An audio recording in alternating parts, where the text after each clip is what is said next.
Le ministre des Transports, de l'Aviation civile et de la Marine marchande, Honoré Saï, à lors d'un déjeuner de presse animé le 17 octobre à Brazzaville, fait un bilan non exhaustif des réalisations, des projets en cours d'exécution et des perspectives de son action après un peu plus d'un an d'exercice à la tête de ce département ministériel. Après la prise de contact et l'annonce des réformes dans les structures sous tutelle, s'en est suivi les travaux d'extension du port autonome de Pointe-Noire après le départ du groupe Bolloré, ou d'autres groupes y exercent désormais dans une concurrence loyale. Toujours dans le volet réalisation, l'amélioration des prestations au niveau du chemin de fer Congo-Océan et la ligne Comilog en cours de réhabilitation y demeurent en bonne place.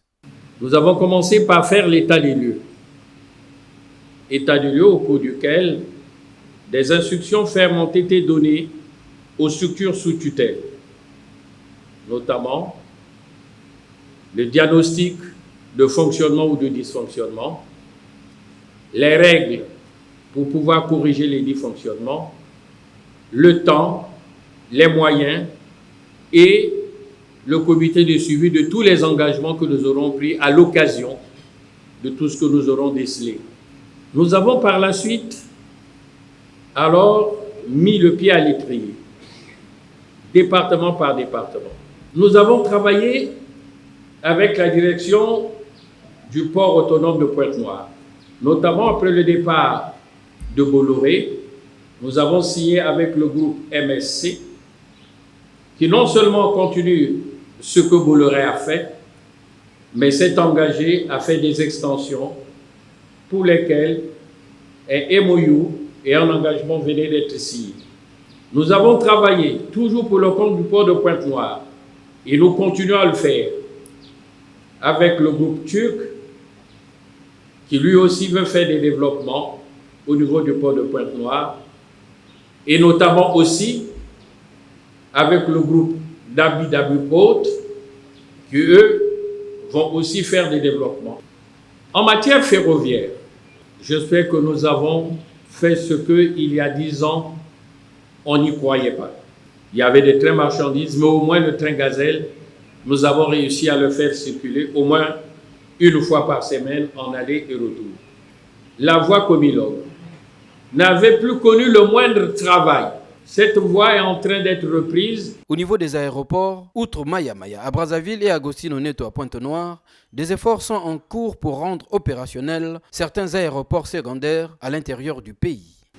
Avec l'Agence nationale de l'aviation civile, nous avons procédé, sous nos instructions, à rééquiper les divers aéroports dont nous sommes bénéficiaires depuis la meilleure et heureuse initiative de la municipalisation accélérée.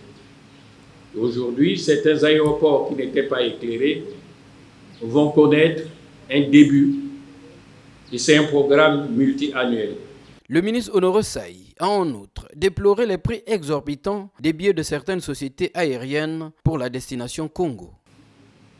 Les prix Air France, même si ça ne concerne pas tous les Congolais et ce n'est pas tous les Congolais qui prennent le vol Air France, mais au moins pour le moins. Les prix Air France ont été alignés au Congo en s'inspirant du pouvoir d'achat des pétroliers.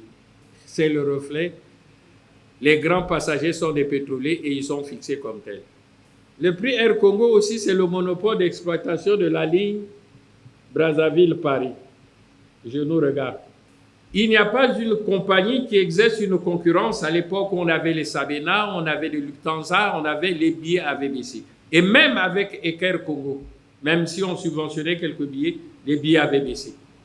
La problématique de l'obtention des permis de conduite catégorisés et numérisés, ainsi que la certification des centres de contrôle technique, figurent parmi les projets qui visent à réformer le sous-secteur du transport terrestre. Au niveau des transports routiers, ceux qui font de la conduite un métier, il faudra spécifier qu'il y aura des licences professionnelles catégorielles. Licence professionnelle pour les taximans, licence professionnelle pour les autobus, les autocars, les cars, les bus et autres, y compris pour le transport lourd. Sur le contrôle technique, standardisation du plateau technique dans toutes les institutions, y compris leur validation par le ministre. Il n'y a que le ministre qui doit vous donner, vous délivrer des engagements d'exercice de cette profession. Lors de cet échange, avec les chevaliers du micro et de la plume, le ministre en charge du transport a enfin condamné la vente en France de l'avion présidentiel bénéficiant d'une immunité, a-t-il laissé entendre.